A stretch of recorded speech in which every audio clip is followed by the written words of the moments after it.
¿Te has detenido a pensar por qué, durante siglos, la imagen más repetida sobre la muerte es la de un túnel de luz brillante y acogedora? Nos han condicionado cultural y religiosamente para creer que, al exhalar nuestro último aliento, debemos correr sin dudar hacia ese resplandor, hacia esa sensación de paz instantánea y familiaridad. Nos dicen que allí nos esperan nuestros seres queridos, que allí termina el sufrimiento y comienza el descanso eterno. Pero, ¿y si te dijera que esa narrativa popular contradice una de las advertencias más específicas y urgentes que Jesús dejó a sus discípulos más cercanos? Existe una razón por la cual el Maestro habló de una puerta estrecha y un camino angosto que pocos encuentran, mientras advertía sobre el camino ancho y espacioso que lleva a la perdición. Durante 2000 años, hemos interpretado esto solo como una metáfora moral sobre portarse bien o mal en la tierra, pero los textos antiguos, aquellos que fueron apartados de la vista pública y que hoy conocemos como los evangelios gnósticos, sugieren que Jesús estaba hablando de algo mucho más literal, técnico y aterradoramente real. Estaba describiendo la geografía del más allá. Si esto resuena contigo, escribe en los comentarios. Quiero saber. Con esto dejas claro que conoces la trampa de la reencarnación, y demuestras que estás preparado para recibir esta información. La mayoría de los cristianos viven bajo la suposición de que la muerte es el final de la prueba, el momento en que se baja el telón y se reciben los premios. Sin embargo, la enseñanza secreta que Cristo compartió con sus iniciados revela que la muerte física no es el final del examen, sino el comienzo de la prueba final y definitiva. Es el momento donde la soberanía del Espíritu es desafiada por fuerzas que no buscan nuestra condenación en un lago de fuego, sino nuestra sumisión en un ciclo interminable de retorno. Lo que estás a punto de escuchar no es para generar miedo, sino para entregarte las llaves que se nos ocultaron. Jesús no vino simplemente a perdonar pecados en un sentido legal, vino a hackear una estructura de control cósmico, y a mostrarnos cómo navegar el territorio hostil que aguarda justo después de que el corazón deja de latir. Prepárate, porque vamos a descorrer el velo sobre lo que realmente sucede en ese umbral, y por qué la decisión de rechazar la primera luz que veas podría ser el acto de fe más grande que jamás realices. Para entender por qué rechazar el túnel es una opción legítima y necesaria para el espíritu despierto, primero debemos comprender qué es exactamente ese lugar.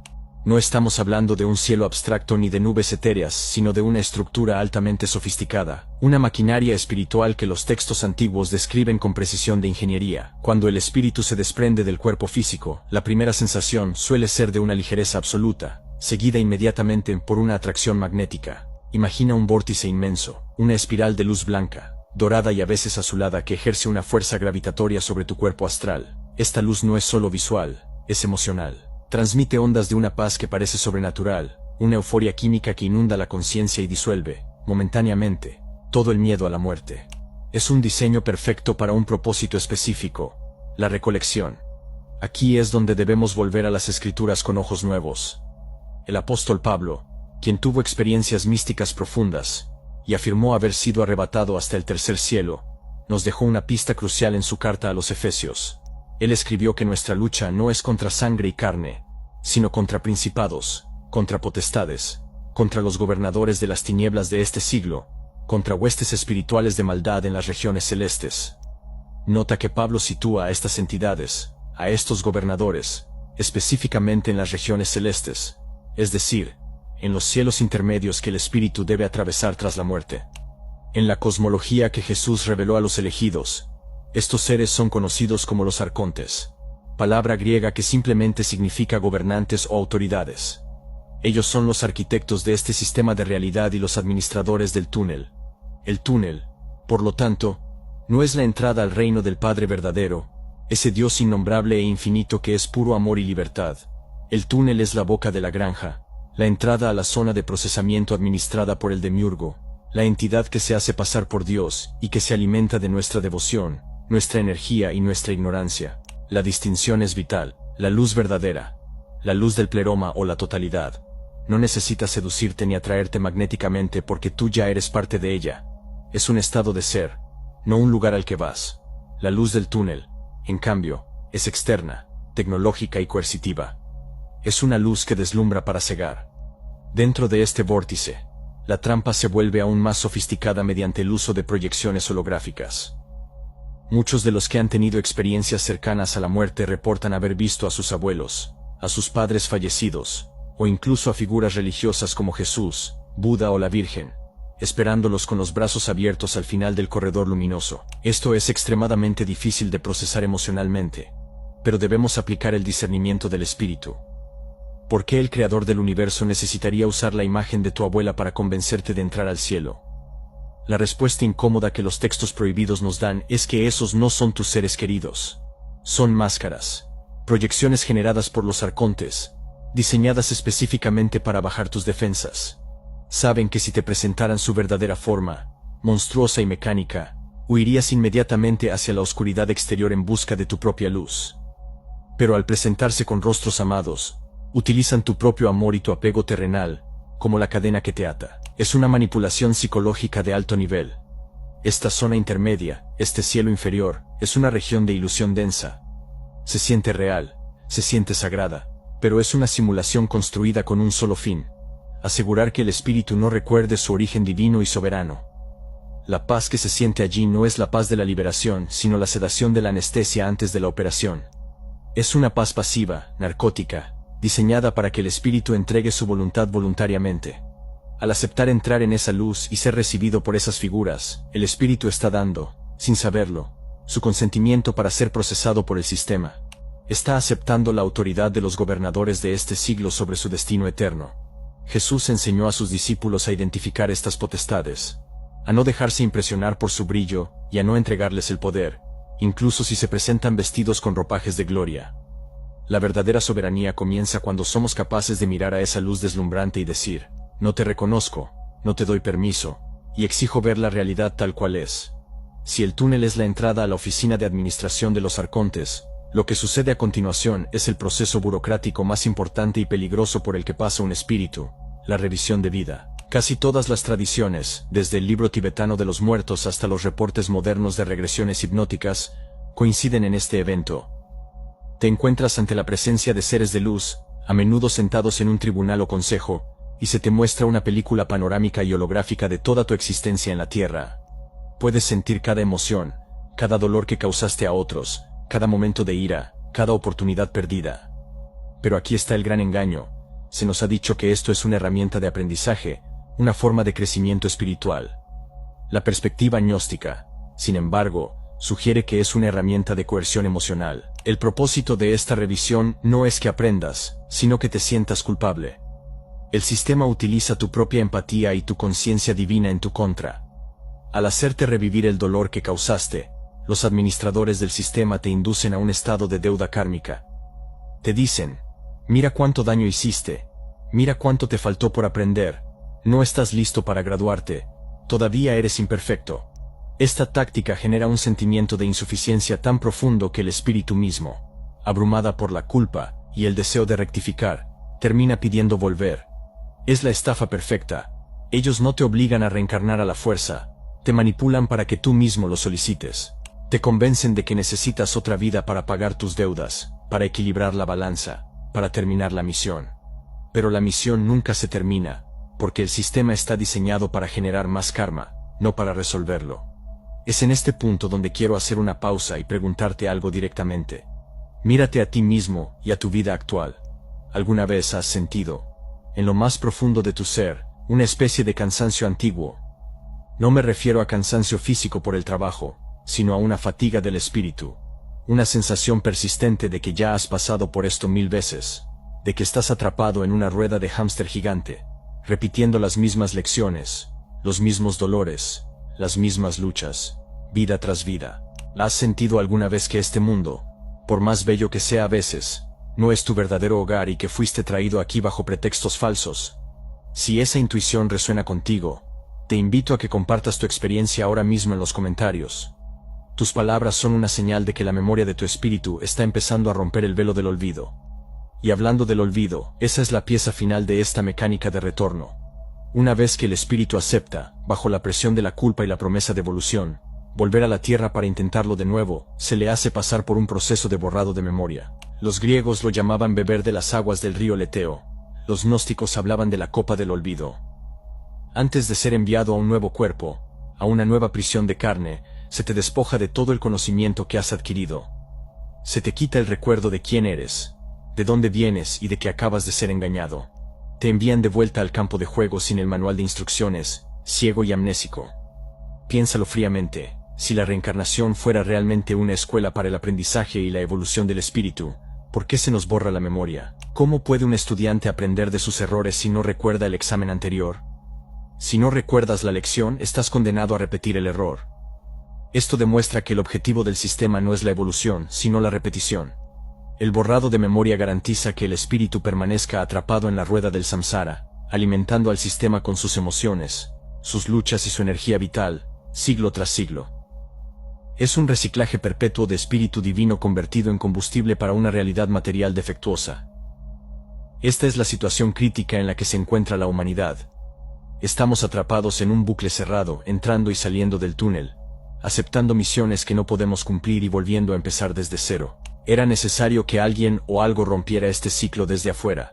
Se requería una intervención de alto nivel, una conciencia que pudiera entrar en el sistema físico sin perder su memoria, que pudiera enfrentarse a los arcontes en su propio terreno y que pudiera dejar un mapa de salida para los demás. Esa es la verdadera función del Cristo en la narrativa gnóstica.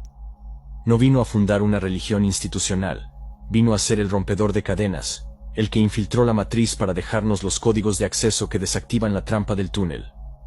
Y es precisamente ese código, esa técnica de paso que se le mostró a los elegidos, lo que abordaremos a continuación. Para comprender la magnitud de lo que Cristo vino a realizar, debemos acudir a uno de los textos más profundos y reveladores que sobrevivieron a la quema de bibliotecas y a la censura de los siglos, la Pistis Sophia.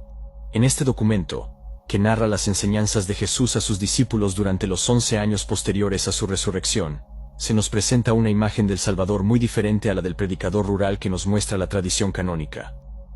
Aquí, Jesús se revela como un comandante cósmico, un ser de una jerarquía incomprensible que descendió desde el tesoro de la luz, atravesando cada uno de los cielos inferiores y las regiones de los arcontes, no para negociar con ellos, sino para desestabilizar su régimen. El texto describe una escena en el Monte de los Olivos donde Jesús, envuelto en una luz cegadora que aterrorizó a los apóstoles, comienza a explicar la mecánica de su descenso.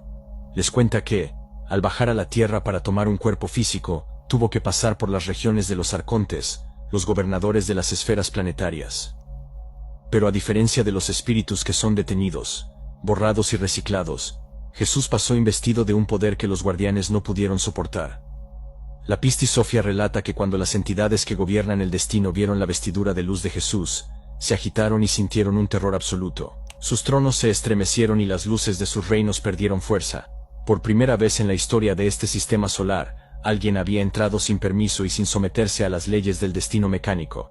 Jesús explica que él alteró la rotación de sus esferas y cambió los tiempos de sus influencias, rompiendo la inevitabilidad del karma que mantenía a la humanidad esclavizada. Esta es la clave teológica que la institución olvidó. La salvación no es un acto jurídico donde Dios perdona una ofensa moral. La salvación es un acto de liberación tecnológica donde Cristo rompe los candados de una prisión espiritual. Él hackeó el programa desde adentro para crear una ruta de escape viable para aquellos que tienen los oídos para oír. Lo que Jesús enseñó a María Magdalena, quien en estos textos aparece como la discípula más avanzada y la que más preguntas hace, es que el espíritu tiene la capacidad inherente de desafiar a los guardias de las puertas y posee dos cosas: la gnosis, que es el conocimiento directo de su propia divinidad, y los códigos de paso, que son estados de conciencia específicos que actúan como llaves maestras. Los arcontes basan su poder en el engaño y en el miedo. Se presentan como dioses todopoderosos, exigiendo adoración y sumisión. Pero Jesús reveló que, en realidad, son seres limitados, ciegos y celosos, que temen más que nada que el ser humano descubra que su propia chispa interna proviene de un lugar mucho más alto que el cielo que ellos administran. El reino del que hablaba Jesús no está dentro de la estructura del túnel ni en las mansiones de estos gobernadores. Está en el pleroma, la plenitud que existe más allá de la simulación material. Para navegar este territorio hostil tras la muerte, el iniciado debe revestirse de lo que el texto llama la vestidura de luz. Esto no es una ropa física, sino un campo de energía construido durante la vida a través de la purificación de la mente y el desapego de las ilusiones materiales. Cuando un espíritu llega al umbral de la muerte envuelta en esta conciencia crística, los arcontes no pueden tocarla. No pueden leer sus pensamientos ni manipular sus emociones, porque la frecuencia de ese espíritu es superior a la del sistema que intentan imponer. Jesús advirtió que aquellos que mueren sin este conocimiento, aquellos que mueren apegados a la materia y creyendo en las mentiras de los falsos dioses, son presa fácil para las entidades recolectoras. Pero para los elegidos, para aquellos que han despertado, dejó instrucciones precisas sobre cómo comportarse en el momento crítico del encuentro con la luz. La intervención de Cristo, por tanto, fue abrir una brecha en el muro de seguridad del sistema. Él dejó la puerta abierta, pero cruzarla requiere que el individuo camine con sus propios pies. No basta con creer que Jesús existe. Hay que saber lo que Jesús sabía. La fe ciega no sirve en las regiones astrales. Solo el conocimiento preciso te permite navegar. Y el conocimiento más vital, el secreto que separa a los que regresan de los que ascienden, radica en saber distinguir entre las dos luces que se presentan al morir, porque en ese momento final, no solo verás una luz. Si tienes el discernimiento correcto, percibirás dos fuentes distintas de iluminación, y elegir la correcta es la diferencia entre la libertad eterna y el retorno a la prisión. Aprovecho para recordarte que si aún no lo has hecho te suscribas al canal. Aquí encontrarás la mejor información para el verdadero despertar. Llegamos ahora al núcleo práctico de esta enseñanza, a la instrucción operativa que todo buscador de la verdad debe grabar en su conciencia. Imagina el momento.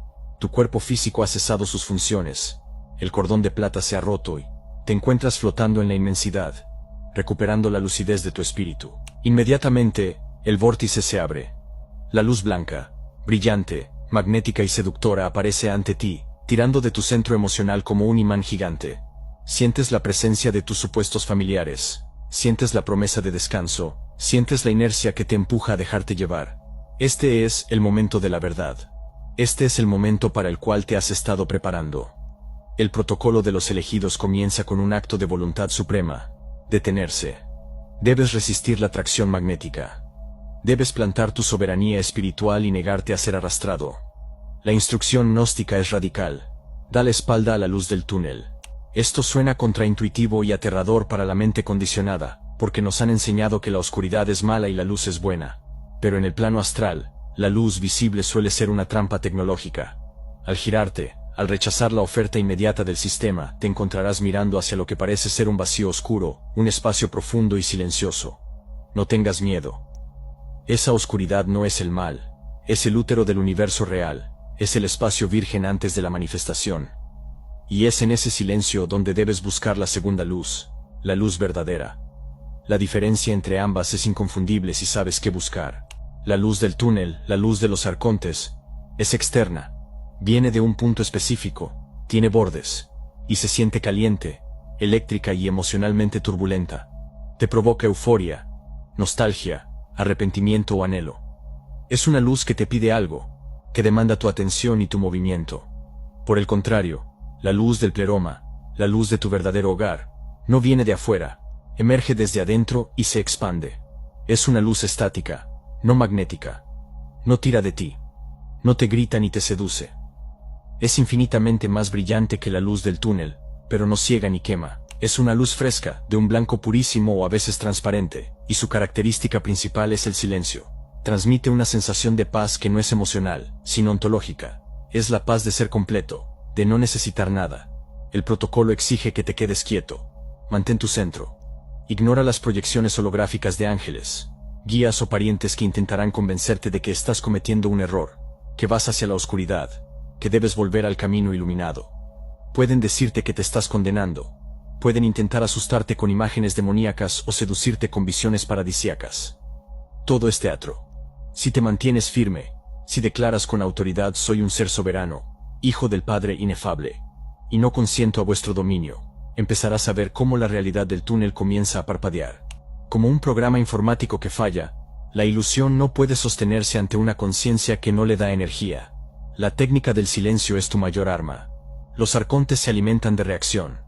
Si tienes miedo, te atrapan. Si tienes deseo, te atrapan. Si tienes ira, te atrapan. Incluso si tienes una devoción ciega y sumisa, te atrapan. Pero no pueden hacer nada con un ser que está en perfecto equilibrio, que observa sin juzgar y que reside en su propio poder. Al permanecer en ese estado de neutralidad divina, te vuelves invisible para sus radares o intocable para sus garras, y entonces, cuando la falsa luz se disuelva por tu falta de atención, la luz verdadera, esa que es estática y silenciosa, se hará evidente. No tendrás que viajar hacia ella porque te darás cuenta de que tú eres ella. El universo se invertirá, y en lugar de ser un punto pequeño viajando hacia un destino, te expandirás para convertirte en la totalidad. Esta es la puerta estrecha. Es estrecha porque requiere una precisión absoluta de intención. No puedes pasar con equipaje. No puedes pasar con apegos a tus posesiones, a tus títulos, a tus rencores o incluso a tu identidad humana limitada. Debes estar dispuesto a dejarlo todo para ganarlo todo. Al rechazar el túnel, estás rechazando la oferta de volver a jugar el juego de la separación. Estás graduándote. Estás reclamando tu herencia como un espíritu inmortal que ya no necesita lecciones de dolor en escuelas de materia densa. Es el acto definitivo de rebeldía contra el sistema y el acto supremo de amor hacia ti mismo y hacia la fuente original de la que emanaste. Quizás al escuchar esto sientas un vértigo existencial. Es natural. La mente humana está diseñada para buscar seguridad, y lo que te estoy proponiendo es el salto más grande hacia lo desconocido. Pero debo decirte algo crucial. Este protocolo no es algo que se improvisa en el lecho de muerte. No puedes esperar vivir una vida de inconsciencia, de apego y de miedo, y pretender que en el último segundo tendrás la claridad y la fuerza para desafiar a los gobernadores del cosmos. El entrenamiento comienza hoy. El rechazo al túnel es, en realidad, una práctica diaria. Se llama morir antes de morir. Cada vez que te niegas a reaccionar mecánicamente ante una provocación, estás rechazando el túnel. Cada vez que observas tus emociones sin dejarte arrastrar por ellas, estás practicando la distinción entre la luz falsa y la luz verdadera. Cada vez que recuerdas que no eres tu cuerpo, ni tu nombre, ni tu historia personal, sino el observador silencioso detrás de todo eso, estás tejiendo tu vestidura de luz. La soberanía espiritual se construye ladrillo a ladrillo, decisión a decisión, en el caos de la vida cotidiana. No necesitas ir a una cueva en el Himalaya. Necesitas estar despierto mientras caminas por el supermercado, mientras trabajas, mientras interactúas con tu familia. Ser un elegido no es un título que te da una institución, ni una medalla que te cuelgas por ego. Ser un elegido significa que te has elegido a ti mismo. Significa que has tomado la decisión consciente de no ser más un engranaje en la maquinaria de repetición. Has recordado que tu origen no es el polvo de la tierra, sino el fuego de las estrellas eternas. La conciencia crística es despertar del sueño profundo en el que nos han mantenido y asumir la responsabilidad total de nuestra existencia. El camino fuera de la matriz, el camino que evita el túnel y el retorno forzado, requiere un coraje inmenso.